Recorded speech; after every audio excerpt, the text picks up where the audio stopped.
Hey guys, it's Hart breaking down the 6-game NBA slate here on DraftKings, talking through some of my favorite early look core plays, pivot plays, all that good stuff, game by game in this breakdown. So make sure to hit that like button. Check out my price picks video, which will be out very soon after this, and let's get into this breakdown. Before I get into the breakdown, just want to recap my lineup from last night. And fellas, I'm just in so much pain. If you guys watched my slate breakdown from yesterday, you saw that my core four, my early look core plays were Edmund Sumner, Hardy, Cam Thomas, and Jordan Poole. You know, kind of the chalky routes, and they were all fantastic. And unfortunately, once we got that Jaylen Brown news, I made the correct GPP, pivot, got off a mega nuclear chalk Jordan Poole, who we know, the whole rest of the team was there, so it's like we know, he still has decent upside. His assists will go up, but of course he turns into like a prime Jokic and goes for like 24 points and like 15 assists. Like really. And then I make the correct pivot to a 6.6% owned Malcolm Brogdon, and he gets 9 first half minutes because Sam Hauser and Derek White are having career games. Like, come on. I mean, he fixed it in the second half a little bit. Really? Jordan Poole got like 45 fantasy points. It's not going to compete with Brogdon. And then, Cam Thomas goes off for another 46 points or 47. Just frustrated because I got off of Brogdon, and I was just like, oh, I can pay up for other spots. I paid up for Fox because I liked him, because I knew he was going to be, pretty low owned. And of course, a blowout. Another blowout where he loses minutes. I think, what did he play? Played 29, so he lost about 8 to 9 minutes, so pretty much a whole quarter there for Fox. He would have smashed. That's super frustrating. Utah was just kind of the things I fell on just because that's where my lineup was. I was like, now I got to get super risky and just stack the whole OKC game and hope, they go off. And then I really had nothing left over. And so I had to just plug in Utah. I was like, maybe they'll blow out. But yeah, my whole lineup was just toast once we got that news that, Jordan Poole, that Jaylen Brown was out, because then I went to Brogdon and it just destroyed my whole lineup. And super frustrating because if I had Cam Thomas in there, would have been cashing just with him solely in there. So super, super frustrating. I had the core four, as you guys could tell on my Patreon and my slate breakdown, and I just went away from it. And I didn't get rewarded once again for low owned great plays. But we'll look to have better luck today. Get back on the cashing streak here. So we're going to start off with the Knicks and Orlando. On the Knicks side, Julius Randle looks great here, 10-2. Brunson looks solid at 8-5. Barrett, if he plays, looks good. He got a random not DNP, but he got ruled out like 20 minutes after the slate started and like right as the game was about to start, which is, something you really can't do. I think you should be getting fined by the NBA for that with their new rules. But I still think him and Randall and Barrett are my favorites just because of Randall's consistency and upside. Barrett's price tag there has the upside. It's just, he's kind of all over the place with his minutes, his usage, his shot attempts. So he's very risky, but I like the price tag. And then Brunson's pretty solid here at 8-5. He's been super aggressive recently, has a decent ceiling, but I think I prefer the other two, but all three are definitely in play for GPPs. Quickly is an okay value play in the mid-range. Not a real need to get to him. Grimes, same thing. Decent value play there. They should both see, Quickly should see around close to 30 minutes. Grimes should see around 35. Hartenstein's been decent off the bench, kind of like the beginning of the season. Going to be hard to trust his minutes. It really helps if Sims gets in foul trouble, but you can definitely ride the hot streak here. I just think it's a little bit risky now. And then Sims, 3,500. He's been getting in foul trouble. If he can stay out of it, he should have a decent ceiling to pay off his price tag. But once again, they're splitting the center minutes, so there's really no need to get to either one of them right now. Moving on to Orlando. Paolo, Franz, Wendell, they all have my interest, even Markelle. So I don't mind any of these guys on Orlando. They're more secondary pieces, but they do have solid upside. Like Cole Anthony, his minutes are kind of restricted. He's seen anywhere between 18 to like 30, depending on how he's playing. He does have a ceiling, but he's super, super risky. He makes for a fine like GPP flyer play. Fultz, he has the upside. He's been a little bit more consistent recently, as you can see the past few games. But yeah, you just really need him to do well peripheral stat wise or get the steals. I think he looks fine. Wendell, he has the upside. Sometimes he doesn't shoot the ball a ton, but it looks like he's going to average about 10 shots a game. You really need him to hit that double-double upside. Otherwise, he's just kind of a fine play. And I think my favorite standout would probably be Paolo, just because he still is kind of like the number one option, has the most upside there alongside Franz. So yeah, good amount of interest here. Suggs looks like a solid value play. Same thing with Mo Wagner. So yeah, a little bit of interest in all these secondary pieces for Orlando. For the Atlanta side, we have Trae Young there, 9-4. I think he looks solid. Same thing with DeJounte. I mean, 9-2. Actually, let me rephrase that. Trae Young looks solid. DeJounte, no, he'd just be a super contrarian play there at 9-2. He got priced up because Trae Young missed the last game. DeJounte did well, so they really boosted his price tag. Don't think there's a need to get to him. Capella, I always have interest in Capella around that 6K mark just because he has that double-double upside, even though the minutes haven't been great on him recently. So I think for that reason, I'm going to avoid him. He could definitely get you there in that amount of minutes, but if he's going to split that many minutes and just not even get to 30 because Okongwu is playing, it's going to be hard to get to him. Bogdan, he's just kind of there. No real need to get to him unless someone's out. Hunter, I think he's been a solid value the past few games. As you can see, he's been shooting the ball very well, shooting a ton. It definitely helped that last game that Trae Young was out. He should probably get back down to 10 to like 13 shots. But yeah, he always makes a decent value play there at 5,200. And now Okongwu, you always take a shot on him. If Capella gets in foul trouble, I mean, he's been decent off the bench recently, so you can definitely go to him. He's pretty foul prone, but he should see around 20-ish, maybe a few more minutes as well. Moving on to the Pelicans, Zion's still out. CJ looks solid there at 8,000. Really like Brandon Ingram. He should be good to go, 7,100. He should see his full allotment of minutes. Before that, he's playing very, very solid, 35, 37, 48, 45 fantasy points. So Brandon Ingram looks great here in this matchup against Atlanta. J-Val, if he plays, I do like his price tag there at 5,700. Minutes haven't been great recently. I mean, he left that Los Angeles game with a knee injury. He probably would have seen close to 30 minutes, if not more. He was doing super, super good. But yeah, the minutes are still in question, but I think the price tag is solid. Matchup is good. So J-Val definitely looks appealing in GPPs. If he's out, we'll probably get Larry Nance starting once again, which would make Larry Nance solid there at 5,100. Not like a must play.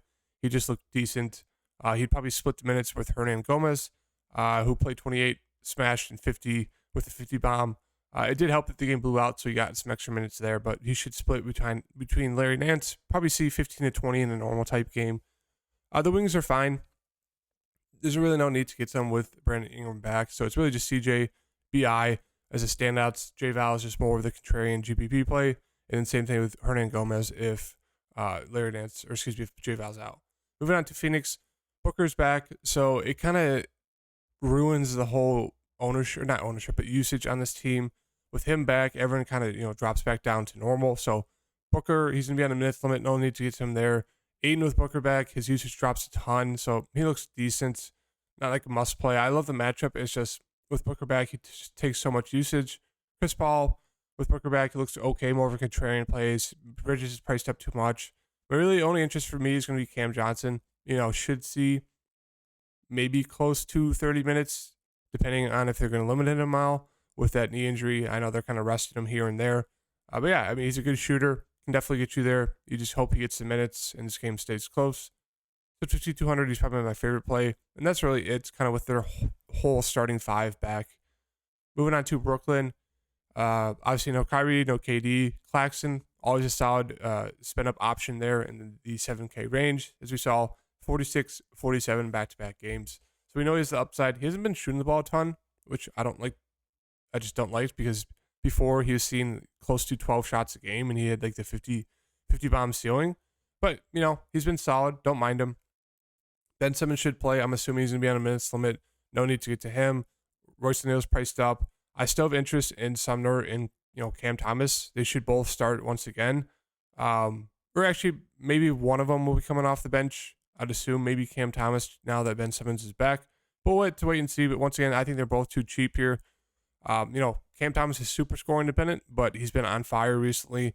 5,200 still, so he's very, very cheap. I like both of them once again, but we'll have to kind of see what the starting lineup's like. That's really it. I mean, Joe Harris is viable. 3,800, 28 minutes. He's a shooter. You just hope he hits the shots, and that's really it. Moving on to Chicago and Memphis. We have Vooch, we have DeRozan, we have Levine. Once again, my favorite two would probably be DeRozan and Vooch. Vooch has been the most consistent recently. And yeah, they're just more contrarians plays, just secondary options for me. No real need to get to them. Pat Williams is an okay value play there at 5,100. Io, okay. 4,300. Crusoe still out. Him and White should split minutes. I do like White a good amount. 3,800 is like a decent GPP value play there. And that's really it. You can always get to Drummond. Like he had a huge game off the bench. Once again, 21-15 with 3 steals and a block. 50 bomb there at 3,100. So you can take that dart throw. It's just the minutes aren't always a guarantee. He's super, super foul prone. So he can go out there and play 20 minutes and get you like 10 fantasy points with like 4 fouls tonight. So always keep that in mind, but he's definitely worth a flyer look at times. Moving on to Ja Morant. I think he looks fantastic here in this matchup against the Bulls. Taking it Desmond Bane. Really like both of them here. Jaren Jackson Jr. is decent. Solid. Dylan Brooks, Clark, Tyus Jones. I mean, there's really no standouts. I mean, Tillman, if he starts, is still a solid play. He should be playing decent minutes trying to guard Vooch. So I don't mind him there. He's been decent at paying off that. But it's really just going to be kind of Ja and Bane for me. Moving on to Minnesota and Denver. Anthony Edwards at 10,000. He just looks like a solid spin-up play. Don't mind him there at that price tag. D'Lo, decent in GPPs. Big news is obviously Rudy Gobert, Kyle Anderson. If Rudy Gobert's out, we're going to want to load up on Naz Reid, but that'd be obviously super, super risky with the foul trouble trying to guard Jokic, but he'd definitely be in play. Kyle Anderson, if he's out, there's more minutes for a guy like McDaniels, Noel, where is he? Torian Prince right there, 3,500. He'd be a decent value play there. I should see mid-20s minutes if Anderson's out. If Anderson's in, Prince is still a decent value play. Should see anywhere between 15 to 25 minutes. But yeah, that's kind of the big news there we have to wait on is the Gobert and Kyle Anderson news. The Denver news, these guys should all be good to go. I think I still just like Jokic, Murray. They both stand out to me in this matchup. Gordon's always just a decent GPP secondary option. And that's really it. No need to get to really anyone else on this team with the main starters back. And then moving on to OKC and LA. We have OKC, who just got blown out last night, against the Warriors. So I think they all look pretty solid. SGA at 10.8. So I don't mind buying low on him after that bad game last night. Same thing with Giddey. Williams is an okay play there at 5,500. And then in terms of like the secondary options, it would be interesting to see who they start at center trying to guard Anthony Davis. But I'm not really sure who it's going to be. Maybe Muscala. Maybe you could take a dart throw on that. But once again, I just advise sticking with the main 2 guys. If you want to get riskier, you can go to Jalen Williams. Otherwise, it's just no interest in the rest of the OKC players. Moving on to LA, they both should be in. I love Anthony Davis there at that price tag. He's been on fire recently. The minutes have been great. 34, 37, 35, 38. He's had a double-double in pretty much every single game he's been back. 41 fantasy points, 58, and then 63.5. I know a lot of people are going to be all over LeBron. I don't mind him there at 11-2. I just prefer Anthony Davis for his price tag and his potential matchup. I think LeBron, he needs 36 more. I doubt he goes for it today. He'll probably want to do it tomorrow against the Bucks, just for all like the stuff behind it. But yeah, I mean, LeBron, AD, favorite 2 very solid spin-up plays on this slate. Russ is still not at that price tag. Don't think there's a need to go there.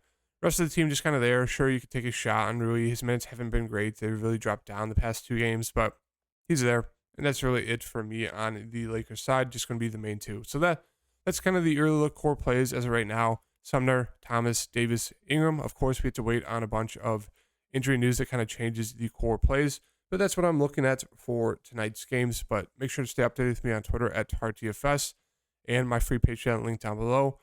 Let's see if we can just plug in another player or 2 into this lineup.